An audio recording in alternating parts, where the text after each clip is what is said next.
चलिए, आज सीधे एक ऐसे रहस्य में गोता लगाते हैं जिसने हाल ही में सबको चौंका दिया है। एक घोस्ट क्रूज शिप और एक बेहद खामोश लेकिन जानलेवा वायरस। ये किसी हॉलीवुड थ्रिलर फिल्म की कहानी नहीं है, बल्कि एक बिल्कुल सच्ची घटना है जिसे आज हम डिकोड करने वाले हैं। तो असल में हुआ क्या था? बात है 1 अप्रैल 2026 की। अर्जेंटीना के उशुआया से एक बेहद शानदार क्रूज शिप अंटार्कटिका के लिए निकलता है। जहाज पर 150 लोग सवार थे, छुट्टियां मना रहे थे, पार्टी चल रही थी। किसी को रत्ती भर भी अंदाजा नहीं था कि ये लग्जरी ट्रिप बस कुछ ही दिनों में एक भयानक बुरे सपने में बदलने वाली है। हालात इतनी तेजी से बिगड़े कि यकीन करना मुश्किल था। सफर शुरू हुए कुछ ही दिन बीते थे कि एक 37 साल के डच पैसेंजर को बुखार आता है और 11 अप्रैल को अचानक उनकी मौत हो जाती है। इसके बाद तो जैसे डोमिनोज गिरने लगे, एक के बाद एक लोग बीमार पड़ने लगे। 2 मई को विश्व स्वास्थ्य संगठन यानी WHO को अलर्ट किया गया और फिर कई देशों से धक्का खाने के बाद आखिरकार 10 मई को इस जहाज ने स्पेन के पास डॉक किया। आप सबसे बड़ा सवाल, आखिर ये वायरस जहाज पर पहुंचा कैसे? इसका सोर्स था वो पेशेंट जीरो, वो पहला डच कपल जो जहाज पर चढ़ने से ठीक पहले उशुआया में एक बर्ड वॉचिंग टूर पर गया था। वहां वो गलती से कूड़े के एक ढेर यानी लैंडफिल के पास पहुंच गए, जहां चूहों की भरमार थी, और बस यहीं से ये अनजाना खतरा उनके साथ जहाज पर सवार हो गया। देखते ही देखते इस क्वारंटीन किए गए जहाज पर 10 कन्फर्म्ड केस आ गए और 3 लोगों की बहुत ही दुखद मौत हो गई। अब 10 का ये आंकड़ा सुनने में शायद छोटा लगे, लेकिन जरा सोचिए, समुद्र के बीचों बीच फंसे एक जहाज पर जहां आप कहीं भाग नहीं सकते, ये किसी तबाही से कम नहीं है। जब टेस्ट हुए तो इस असली मुजरिम का नाम सामने आया, हंता वायरस। देखिए, ये कोई एक अकेला वायरस नहीं है, बल्कि वायरसों का एक पूरा परिवार है जो मुख्य रूप से चूहों से फैलता है। सबसे डरावनी बात तो ये है कि वैज्ञानिक पिछले 70 सालों से इसके बारे में जानते हैं, लेकिन हैरानी की बात यह है कि आज तक इसका कोई भी WHO या FDA अप्रूव टीका या इलाज नहीं बन पाया है। अब ये वायरस इंसानों पर असर कैसे करता है, ये समझना बहुत ज़रूरी है। दिलचस्प बात यह है कि ये अपनी लोकेशन के हिसाब से अलग-अलग तरीके से वार करता है। एशिया और यूरोप में ये HFRS के रूप में सामने आता है, जिससे किडनी फेल हो जाती है और इंटरनल ब्लीडिंग होती है। वहीं अमेरिका में ये HPS बन जाता है, जिसमें फेफड़ों में पानी भर जाता है और इंसान का दम घुटने लगता है।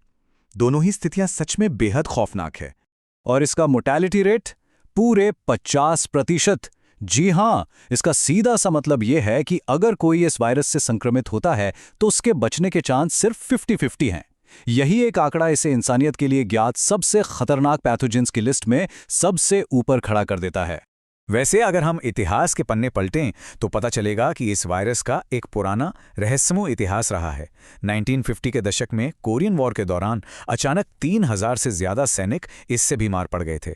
फिर 1993 में अमेरिका में नावायु जनजाति के कई बिल्कुल स्वस्थ युवा अचानक इस वायरस का शिकार हो गए।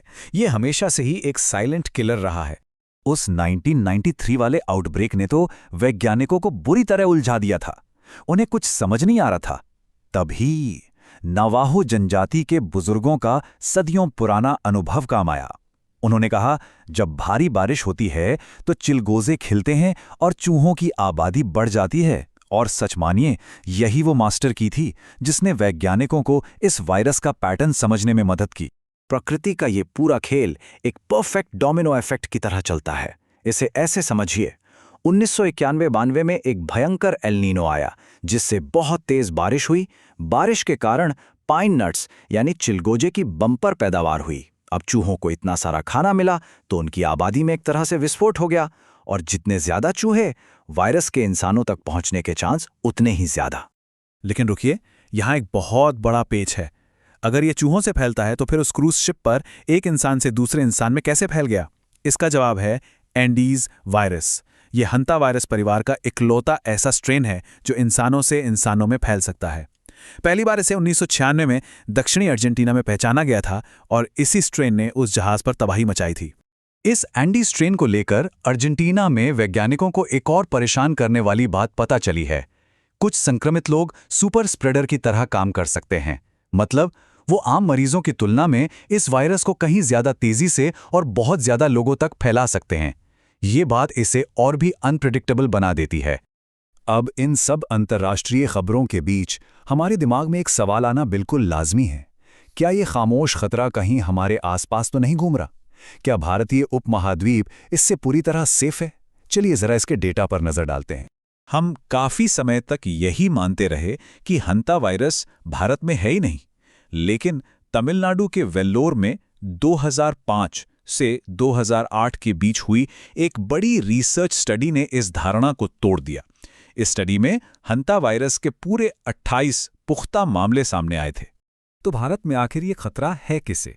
वेल्लो स्टडी ने बहुत साफ तौर पर बताया कि जो लोग चूहों के सीधे संपर्क में आते हैं वो सबसे ज्यादा रिस्क पर हैं, जैसे कि इरूला जनजाति के लोग जो चूहे पकड़ने का काम करते हैं, या फिर गोदामों में काम करने वाले कर्मचारी। साथ ही क्रॉनिक किडनी डिजीज के मरीजों को भी इसमें हाई रिस्क पर रखा गया है। और ये 4% का आंकड़ा तो वाकई आंखें खोलने वाला है। जब रिसर्चर्स ने आम आबादी के सैंपल टेस्ट किए तो पता चला कि करीब 4% लोगों के खून में हंता वायरस की एंटीबॉडीज थी। इसका सीधा सा मतलब है कि ये वायरस दशकों से हमारे बीच खामोशी से मौजूद है और लोगों को संक्रमित भी करता रहा है। अगर हम वापस आज की बात करें तो उस घोस्ट क्रूज शिप की घटना के तार सीधे भारत से भी जुड़े हैं। उस जहाज के क्रू में 2 भारतीय सदस्य भी शामिल थे। फिलहाल एहतियात के तौर पर उन्हें नीदरलैंड्स में क्वारंटीन किया गया है। अच्छी खबर यह है कि उनमें अभी तक बीमारी के कोई लक्षण नहीं देखे गए हैं। तो इन सब बातों को जानने के बाद जो सबसे बड़ा डर मन में आता है वो ये कि क्या हंता वायरस हमारी अगली ग्लोबल महामारी बन सकता है? क्या हमें फिर से कोविड जैसे लॉकडाउन देखने पड़ सकते हैं? आइए इसके पीछे की साइंस को समझते हैं। ये नंबर 1 हमारे लिए बहुत बड़ी राहत की सांस है। दरअसल एनडी स्ट्रेन की ट्रांसमिशन विंडो औसतन सिर्फ 1 दिन की होती है। इसका मतलब है कि बीमारी की शुरुआत में एक मरीज केवल 1 दिन के लिए ही इसे दूसरे इंसान तक फैला सकता है, कोविड के 14 दिनों के मुकाबले। ये विंडो बहुत छोटी है, जिससे इसके तेजी से फैलने की गुंजाइश कम हो जाती है। एक और सबसे बड़ी राहत की बात, ये हवा से यानी एयरबोर्न तरीके से नहीं फैलता। एक इंसान से दूसरे इंसान में जाने के लिए इसे बहुत ही करीबी और लंबे समय तक फिजिकल कांटेक्ट की जरूरत होती है, जैसे एक ही बिस्तर शेयर करना या बॉडी फ्लूइड्स के सीधे संपर्क में आना। इन्हीं सब साइंटिफिक फैक्ट्स को देखते हुए विश्व स्वास्थ्य संगठन का बहुत ही स्पष्ट बयान है कि वैश्विक आबादी के लिए कुल जोखिम कम है। यानी फिलहाल पैनिक बटन दबाने या अगली महामारी के डर से घबराने की कोई जरूरत नहीं है।